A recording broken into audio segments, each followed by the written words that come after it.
Antes de comenzar con el video, les invito a que se descarguen la aplicación de OneFootball. Tras acabar las eliminatorias, ahora vienen la Copa Libertadores, la Copa Sudamericana y el torneo local peruano. Así que si quieres estar al tanto de todas las noticias del fútbol peruano e internacional, no olvides descargar esta aplicación. El link lo podrás encontrar en la caja de la descripción.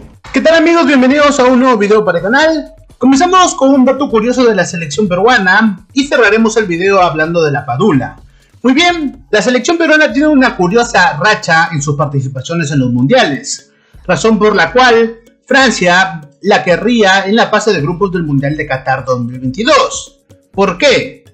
La selección peruana, de la mano de Ricardo Gareca, quedó en el puesto quinto de la tabla clasificatoria para el Mundial de Qatar, por lo cual aún tiene la oportunidad de clasificar al Mundial de este año. Sin embargo, aún debe de superar una prueba difícil. Emiratos Árabes o Australia también quieren ese cupo de repesca intercontinental. Pese a no estar confirmada su presencia, en caso de ocurrir lo que todos los hinchas peruanos quieren que ocurra, es decir, que la selección peruana clasifique al Mundial, los grupos ya se armaron y nuestra selección le tocó otra vez con dos selecciones que ya enfrentó en el Mundial de Rusia 2018. En caso Perú logre clasificar al Mundial, superando la repesca, compartirá en el grupo D con dos viejos conocidos, Francia y Dinamarca, selecciones que estuvieron en el mismo grupo de Perú en el Mundial de Rusia 2018, el recordado torneo en donde la blanquirroja volvió luego de 36 años.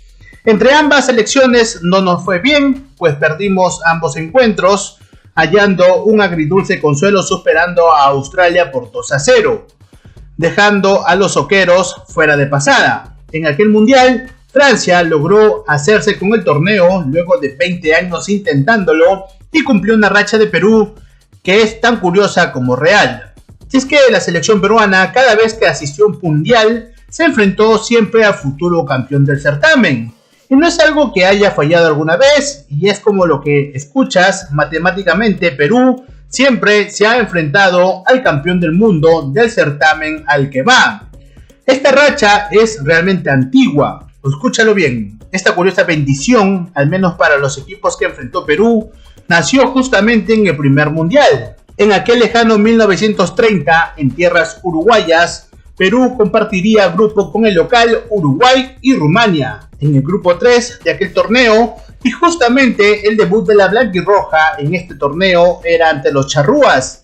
Nuestra selección cayó por la mínima diferencia con un solitario gol de Héctor Castro. Posteriormente, Uruguay se llevó el primer lugar del grupo, accediendo a la siguiente fase, logrando el campeonato luego de superar por 4-2 a la selección de Argentina, siendo el primer mundial y campeón del mundo, obviamente. Hasta este momento quizás no era descabellado que Perú hubiera jugado con el futuro campeón, pues también lo habían hecho Rumania y la ahora inexistente Yugoslavia y la misma Argentina, todo dentro de lo común. Perú estuvo ausente en los mundiales por 40 años, logrando clasificar por primera vez por mérito propio, pues a Uruguay 1930 fue invitado al certamen.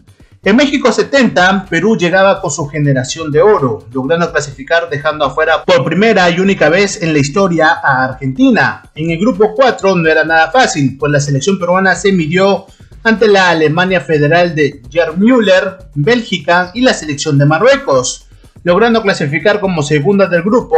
Sin embargo, a Perú le tocó bailar con la más fea. En la siguiente fase se enfrentaba la poderosa selección de Brasil, que plagada de estrellas no superó con un marcador por 4-2 en un partido que fue calificado como el mejor del Mundial 70.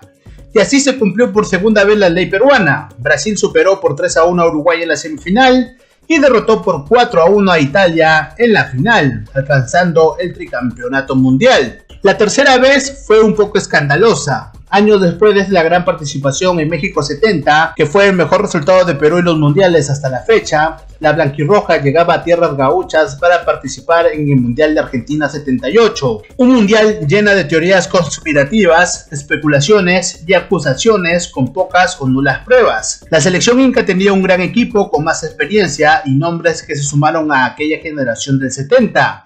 participando en el grupo 4 con Países Bajos, Escocia e Irán, quedando en el primer lugar luego de 2 victorias y un empate, pasando a la segunda fase de grupos junto a Brasil, la local Argentina y Polonia. Perú perdió todos sus partidos, enfrentando en su último encuentro a la local Argentina, que le anotó la abultada cantidad de 6 tantos. No entraré en polémica que gira en torno a ese partido, pues no es necesario y es bien sabido. La bicolor cayó ante Argentina, que logró hacerse con el campeonato tras superar en la final por 3-1 a Holanda. Tras un empate, Kempes y Bertoni le dieron a los gauchos su primer trofeo mundial, cumpliendo la ley peruana en los mundiales por tercera vez. La cuarta vez sería en España 82, siendo la última vez que Perú jugaría un mundial del siglo pasado. Las estrellas peruanas venían dando sus últimos chispazos de una generación que dio mucho al fútbol peruano. Clasificando a su cuarto mundial en el país europeo, Perú se colocó en el grupo 1 junto a Italia, Polonia y Camerún. La bicolor lamentablemente no pudo pasar de fase, empatando ante Camerún en su estreno, y posteriormente se cumplió una vez más la ley peruana en los mundiales. Perú enfrentaba en la segunda fecha a Italia, con la cual empató a 1 con goles de Bruno Conti para los tanos y Rubén Panadero Díaz para la blanquirroja. Perú necesitaba ganar sí o sí a Polonia, pero no sucedió. Cayó feo y así se despidió por muchos años de los mundiales. Pero Italia sí logró avanzar y con la bendición peruana superó a Alemania Federal en la final del mundo y logró el campeonato. En Rusia 2018 también se repitió lo mismo, enfrentando a Francia en fase de grupos y bueno, al final la selección de Mbappé y Griezmann se coronó campeón en la final contra Croacia. Muy bien, gente, espero que les haya gustado este pequeño resumen. Antes de irme, por aquí te dejaré lo que publicó la Padula tras su gol con el Benevento para darles las semifinales de la promoción de la Serie B italiana. Yo me despido, un abrazo.